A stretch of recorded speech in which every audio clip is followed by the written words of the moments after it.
Joins us this morning. Hi, Colleen. Hi, Annette. Always nice to see you. You too, and I love talking about the market in the city because it is so exciting. And as of late, in the last several months, really, it's been hard to keep up almost with the numbers.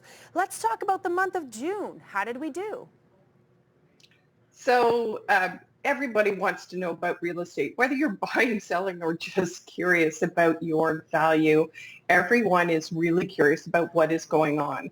And yes, there have been some times, and we've talked about it endlessly, that people have gotten frustrated with the spring market and the fact that we had, multiple offers. And so what we are seeing right now is definitely more of a balanced market, and everyone can breathe a sigh of relief. All my agents, all my colleagues are like, finally, we are seeing a little bit of a balanced market. So let's talk about the stats because some people just really want to know what is going on. So in June, compared to June 2020, so last year, still during COVID, we have seen last year so in June this year we saw 2,131 residential properties being sold through MLS. Okay, and so that's compared to a 2,038 in June of 2020, which is only a 5% increase. And as Annette, you will note, we have talked about increases of 17, 25, 55% in the past. And so these numbers are showing really what is going on in the fact that we're seeing just not a cooling down, and I don't want people to read into that. It's the fact that we're just seeing more inventory.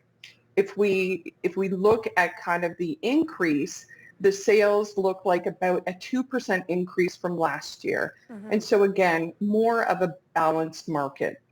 And that's good news for all the way around, right? It was getting a little bit hectic there. We're buyers, like you said. What a stressful time going into multiples. There was really no indication to what a house would sell for, even based on what it was listed for. Listings almost didn't mean anything anymore. It got so out of control that people were quite stressed out. And the rules here are in such a way that you had to just you go in blindly. You don't get a chance to kind of see what anyone else is bidding. This is how it goes. I'm wondering where condos are sitting in the month of June. How did condos do? So interestingly enough, the condos did exceptionally well in the fact that they became the affordable opportunity. The other thing that people don't think about with condos is we are still dealing with baby boomers and downsizers. And we also have people going to university, et cetera. So that's really the condo, demographic. And so in the condo category, we've had an increase, surprisingly, of 13% since June of 2020. So we had 488 sales compared to last year. So we are seeing that condos are becoming more appreciative, as well as people are seeing the fact that they can maybe live in a condo and then have a cottage. They can live in a condo and move, across borders.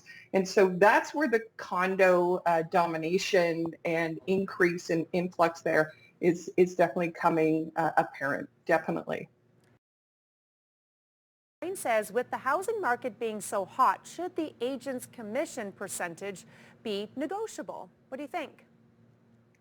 So that is a question that everybody asks. And yes, everybody wants to know the pulse of the market.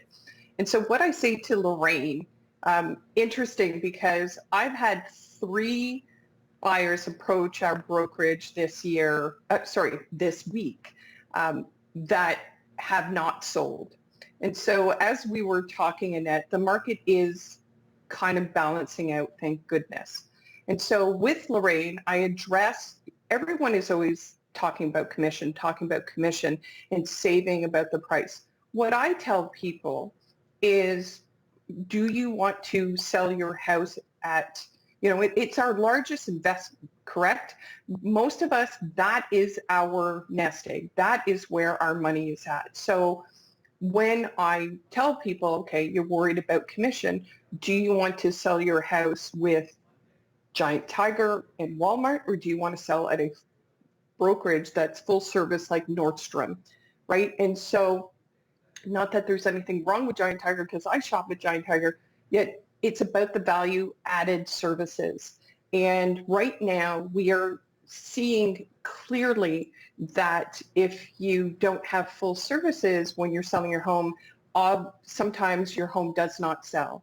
And so with our brokerage, we offer staging, we offer full videos, we offer a full marketing plan. I have in my background a full software developer who puts your house viral.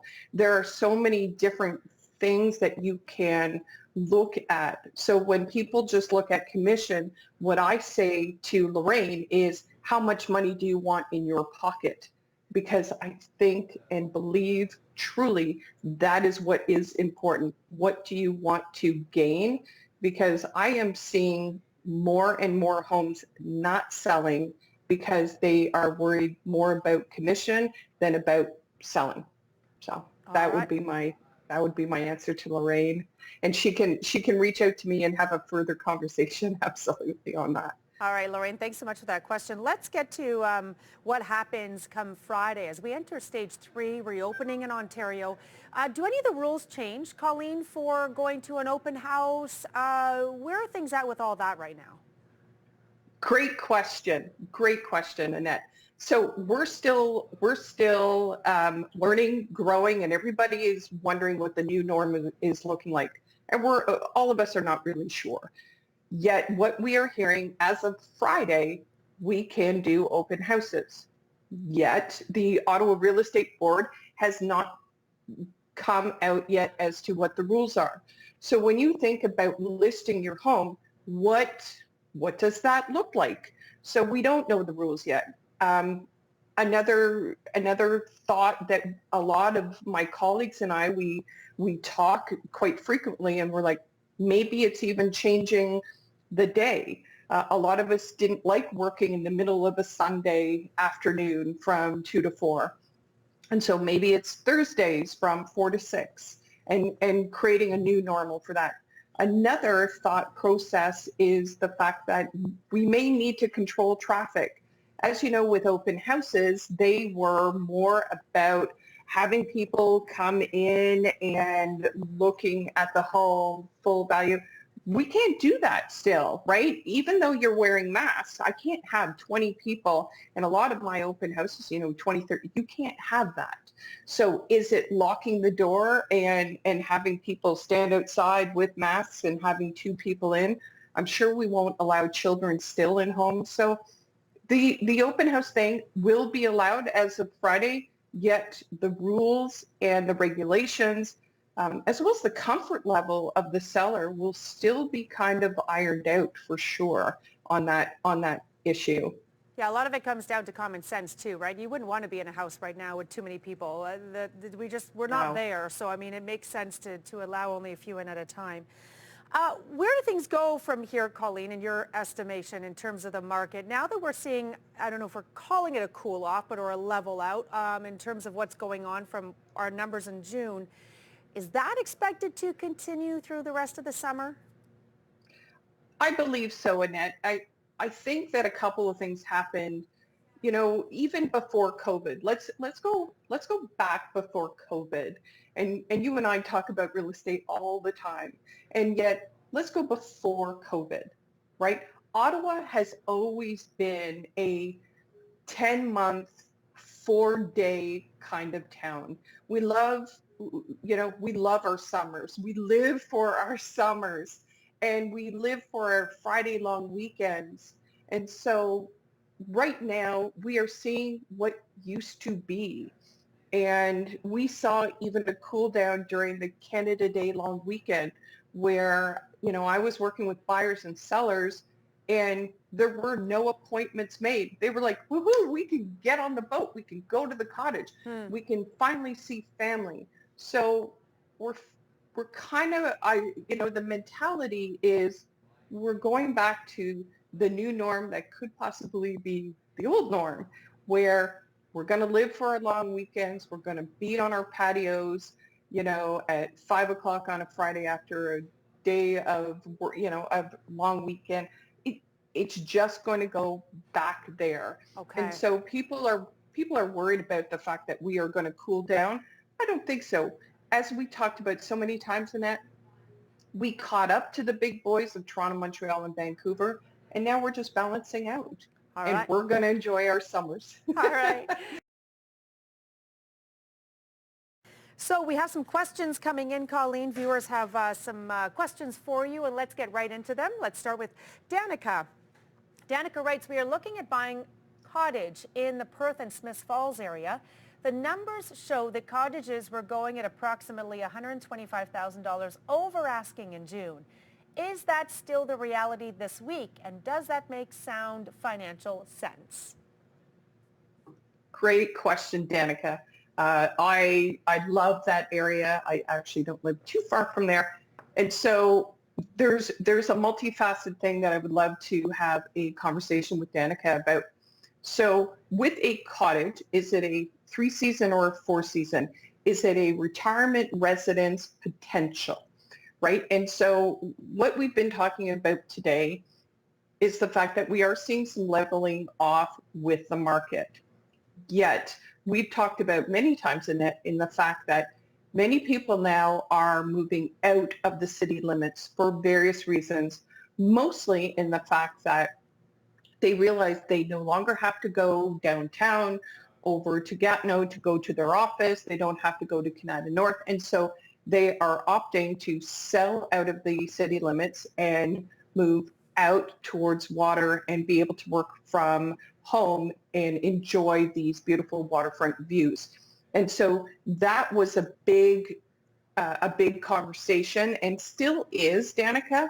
Yet again, it depends on who's listing the property, who's representing you, and as well as what the property has. Is it a holding tank or is it a full septic? Is it a 3-season cottage, or is it actually a 4-season potential full season home? And so there's a lot of moving parts on that.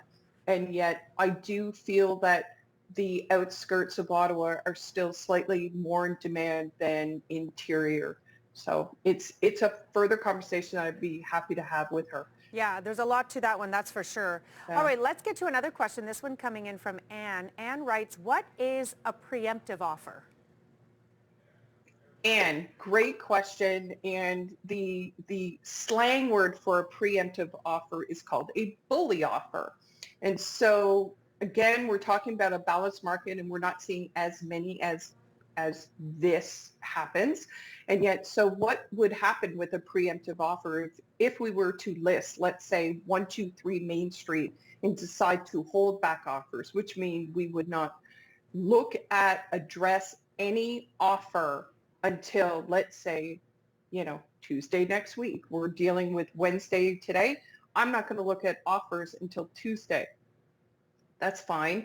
Yet a preemptive offer, a bully offer, is someone coming in really hot, significantly over asking to get attention to their offer. And it depends on the seller. Again, a multifaceted conversation. The seller may say, yet if I get a really good offer before Tuesday, let's say 100 over asking, I'll address it. It's up to the seller if they're willing to look at bully offers and if you're willing to put one forward. Again, we are seeing more of a balanced market.